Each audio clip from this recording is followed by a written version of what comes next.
Hi there everybody, my name is Kate and welcome to my channel, Trenergy Awakens Naturally. So you're getting the raw and real on New Year's Day. Happy New Year's 2026. I hope that everyone is doing well.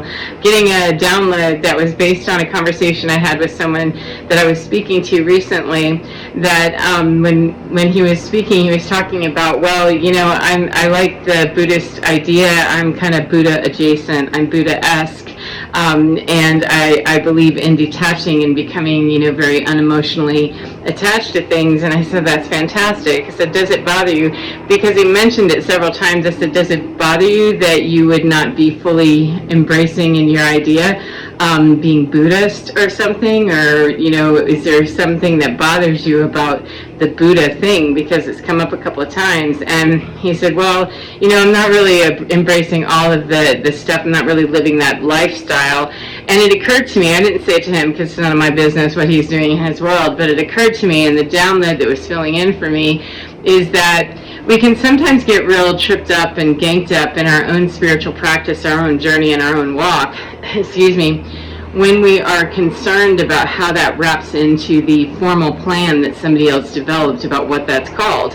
And so though I don't have any problem with anybody following whatever practice they want to, I would rather not be bound by something if I don't feel like I can follow the full Buddha thing, you know, which I didn't ask him what part of it he doesn't follow, you know, or does. I didn't ask for the breakdown on that. But if I feel like I can't embrace somebody's whole ideology, I'm not going to feel bad about that. I'm not going to feel like, you know, I'm unworthy or something. And he was kind of giving a hint of that, you know, I like the idea, but I'm not really that. And what I'd really rather people were hearing, saying, and believing about themselves is that I am that, as in I am that person who cares to live my life very intentionally and very purposefully, very kindly and with compassion. And, you know, I'm working on me. I'm looking into me to find out what the best version of me is that I can bring forward, because to me that's going to tap any one of the spiritual practices that you'd like to embrace. And like I said, I don't care that people label whatever it is they're doing. It's just sometimes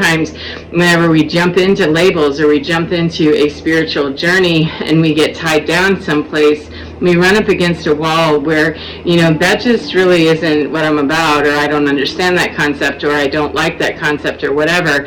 And it can be a point of, you know, resistance that we can look at ourselves and find out, why don't I? And it also can be our spirit just saying, look, I'm bumping up against this, let's go over here and really get out of the label committee altogether. That there's no reason why this person, for instance, why he would need to label himself something because it irritated him and it bothered him. It came up several times in conversation, and I don't know him well enough, you know, to say one way or another. I just know that it came up several times over the course of a couple of conversations that it seemed to bother him. And you know, the relief of knowing that we don't have to consider ourselves less than a pure Buddhist, or less than a pure Christian, or less than a pure Catholic, or agnostic, or atheist, or whatever we think we are. If we're living a purposeful, driven life that has the heart-mind coherence intact, then it's really going to be that is most important. And there's 1,000 million trillion different labels for that. There's 6 billion of us on the planet, then there's 6 billion possibilities at least for how that's labeled and how that tracks out and tacks out into humanity, because it's the getting the heart and the mind aligned with truth, whatever truth is in the moment, not necessarily some big overarching, you know, 10 commandments or, you know, Gnostic knowledge, etc. It's about getting into alignment with what is the truth of me.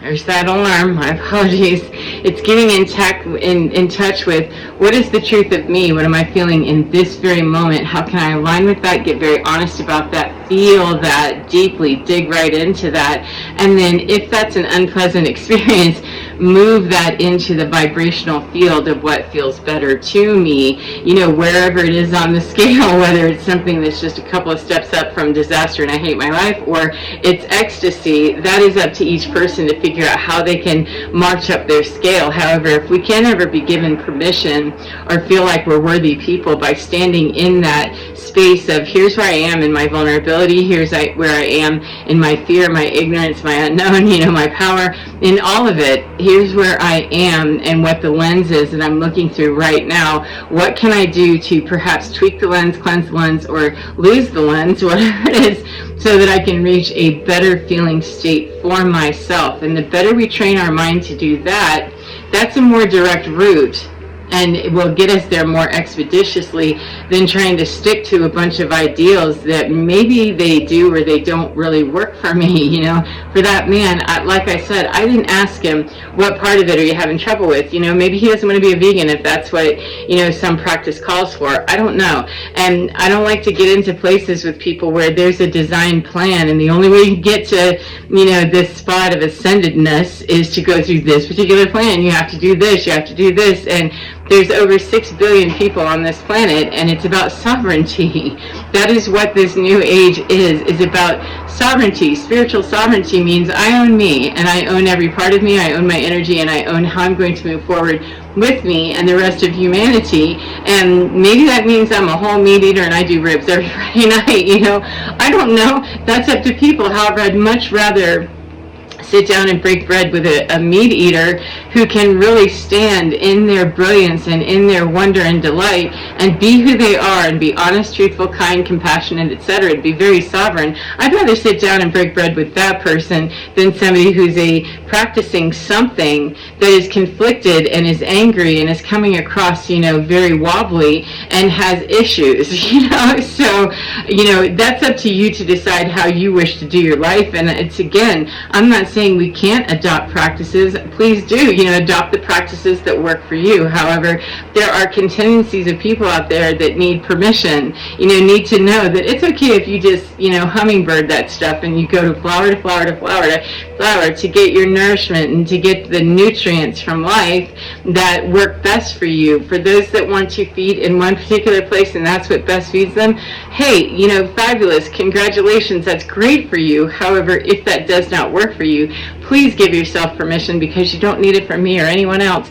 Please give yourself permission to do so, and do so quickly, so that you can be fed and you're not walking around in the world a hungry, malnourished being that is looking for something to be seeing you and validating you. Validate yourself by saying, this is where I'm eating today, this is how I play, and I'm good with that. So I hope that that's helpful for you too, helpful to you in some way, no matter what part of the day you're in. And I hope that you can get within your skin, because you're divine. It's absolutely fine, and it knows you better than anybody else all the time. So the more you reach in here and get to know that, it can let you know how you can express yourself very cleanly, very clearly, very lovingly, and very kindly, and very snarkily if you need to do that too. Whatever it is, be the true of you. So take care of you, as I said, and enjoy your day, and get within your skin, because you're divine, absolutely fine. Take care, and I'll see you again next time. Goodbye, beautiful friends. Mwah!